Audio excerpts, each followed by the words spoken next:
নেপালে মসজিদ ভাঙচুরকে ঘিরে তীব্র উত্তেজনা, কারফিউ জারি। জেনজি আন্দোলনের পর এবার সাম্প্রদায়িক উত্তেজনা ভারতে পড়শি দেশ নেপালে।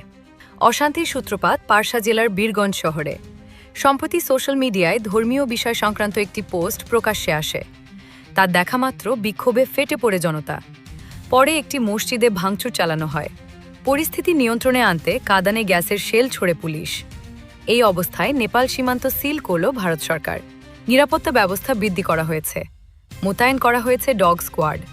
জরুরি পরিষেবা ছাড়া যাতায়াতের অনুমতি দেওয়া হচ্ছে না।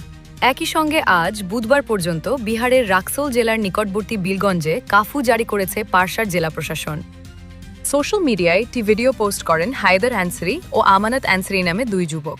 অভিযোগ, পোস্টটি ধর্মীয় ভাবাবেগে আঘাত দিয়েছে।